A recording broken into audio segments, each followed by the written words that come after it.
Hello students, let's see 2.4 measurement of mass. Okay, so first question होता है कि ये mass क्या होता है? We all have our own mass. So mass is the basic property of matter. Okay, and mass of any object does not depend on temperature, pressure or location of object in a space. Means यहाँ पे ये marker consider कर लेते हैं, ठीक है। तो यहाँ पे ये सराउंडिंग टेम्परेचर इंक्रीज या डिक्रीज होने पे ये मार्कर के मास में कोई फर्क नहीं पड़ता है, ठीक है। सेम ये मार्कर को भी यहाँ पे ले है, यहाँ से 1 किलोमीटर हाइट पे लेके जाओ तो भी इसके मास में कोई चेंज नहीं आएगा, ठीक है।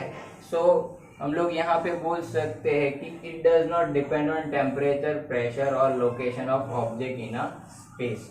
Okay, then after we already learned that SI unit of mass is 1 kilogram. Okay, so 1 kilogram is the international standard reference of a mass. Okay, so here the prototype of international standard kilogram is provided by International Bureau of Weights and Measures. Okay, so this 1 kilogram और you can say replica of 1 kilogram, prototype model मतलब क्या हुआ, replica means duplicate. Okay, is provided by international bureau of weight and measures. Okay, which is available in many different countries in many other laboratories. In India this prototype model of standard 1 kg kilogram is available at national physical laboratory NPL which is located at New Delhi. तो अगर आप market में देखो तो आपको ion का एक piece देखने को मिलता है, हेक्सागोन शेप का होता है, जिसको क्या बोलते हैं, 1 kg बोलते हैं, ठीक है। लेकिन क्या हमें एग्जैक्टली पता है कि वो एग्जैक्ट पूरा 1 kg है या नहीं है, ठीक है। तो जो 1 kg का रेप्लिका है यानी कि प्रोटोटाइप मॉडल है, वो सिर्फ और सिर्फ कौन प्रोवाइड करता है, यहाँ पे इंटरनेशनल ब्यूरो ऑफ वेट और एंड मेजरमेंट प्रोवाइड करता है, जो कि हमारे पास NPL national physical laboratory new Delhi में अवेलेबल है. तो वो थ्रू आउट इंडिया क्या करता है, सप्लाई करता है, ठीक है। आगे देखते हैं कि मास ऑफ एटम्स और molecules are very small in size. Atoms और मॉलिक्यूल्स है, they are also small in size as well as small in mass. उसके मास भी क्या होते हैं, बहुत स्मॉल होते हैं, ठीक है. So to measure the mass of atoms and molecules, kilogram is an inconvenient unit because kilogram is a very unit of large mass. Okay, so over here mass of atoms and molecules are measured in a unified atomic mass unit. It is known as AMU, unified atomic mass unit, or 1U. U stands for unified. Okay, its value is 1.66 into 10 to minus 27 kg. You can see that this mass is very small. Okay, 10 to minus 27 kg है, मतलब ये बहुत छोटा होता है, ठीक है. सो ये 1 यूनिफाइड एटॉमिक मास यूनिट किसको बोलते हैं, ठीक है. So it is 1/12 part of mass of atom of 6C12. मतलब कार्बन का जो आइसोटॉप है कार्बन 12, ठीक है. बहुत सारे आइसोटॉप्स होते हैं, 6C14 भी होता है, 6C13 भी है. तो कार्बन का जो आइसोटॉप है कार्बन 12, उसका जो टोटल मास है उसका 1/12 पार्ट जो होता है, वो 1/12 पार्ट को क्या बोलते हैं, यूनिफाइड एटॉमिक मास बोलते हैं, और जिसकी वैल्यू कितनी होती है, 1.66 इंटू 10 टू माइनस 27 kg. तो ये कार्बन 12 का जो मास होता है उसका 1/12 part, but including the mass of electron, उसमें इलेक्ट्रॉन का मास इंक्लूड होके जो वैल्यू आती है वो है 1.66 इंटू 10 टू माइनस 27 kg, ठीक है. So over here overall we can say mass of atoms and molecules are measured in a unified atomic mass unit 1U, and its magnitude, or you can say its value, is 1.66 into 10 to minus 27 kg, and it is 1/12 part of mass of carbon 12 including mass of electron. Okay, then after mass of commonly available objects. Okay, कुछ अभी market में आप देख सकते हो बहुत सारे masses, बहुत सारे ऑब्जेक्ट्स अवेलेबल है, सबके ही मास होते हैं. तो कॉमनली हम लोग अगर कोई ग्रोसरी शॉप में कुछ खरीदने के लिए जाते हैं ठीक है, तो मास कैसे मेजर करते हैं? With the help of simple common balance method.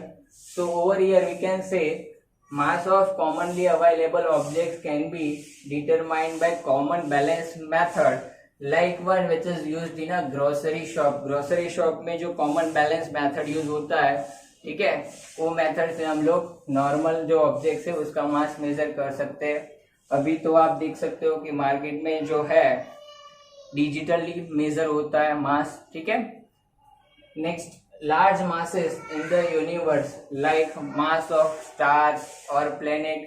अगर planet या कोई stars ऐसे large masses measure करने हैं तो they are measured with the help of Newton's universal law of gravitation which will be learned in our chapter number 8. chapter number 8 है हमारा gravitation, वहां पे पढ़ेंगे universal law of gravitation. तो उसकी हेल्प से हम लोग large masses जो है planet है, star है, उसके मासेस मेजर कर सकते हैं, ठीक है. Then after masses of atomic and sub atomic particles means very small particles, okay, can be measured with the help of mass spectrograph. तो ये मास स्पेक्ट्रोग्राफ क्या होता है, उसकी हेल्प से कैसे मेजर करते हैं?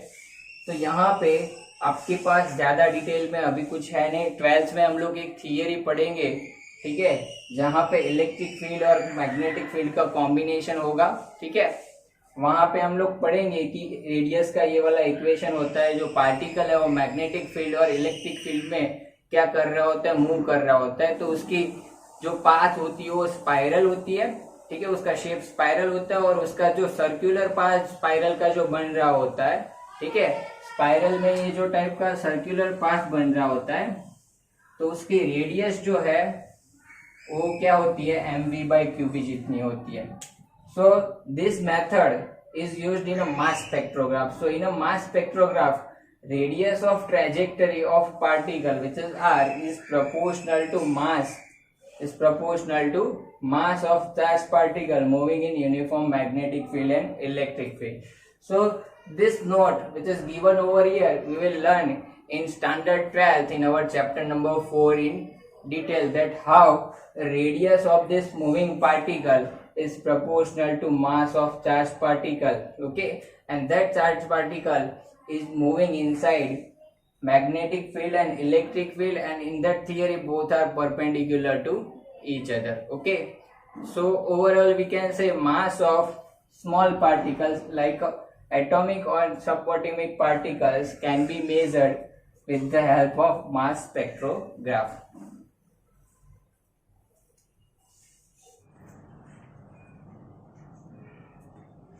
Let's see 2.4.1 range of masses. Okay, so the masses which we are came across in the universe are varied over a wide ranges. आप देख सकते हो हम लोग डेली रेगुलर लाइफ में कितने सारे ऑब्जेक्ट्स देखते हैं, सबके खुद के मासेस है, मतलब जो मास की रेंज है, okay, it varies over a very wide range. Okay, so here range of mass is from 10 to minus 30 kg, which is mass of electron, to 10 to 55 kg, which is mass of observable universe.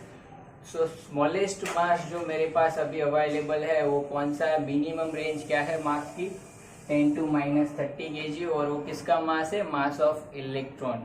और जो आपके पास maximum range है मास की, मतलब जो largest मास available है वो कौन सा है, 10 to 55 kg, यानी कि mass of observable universe. Over here this table 2.4 shows range and orders of typical masses of various objects.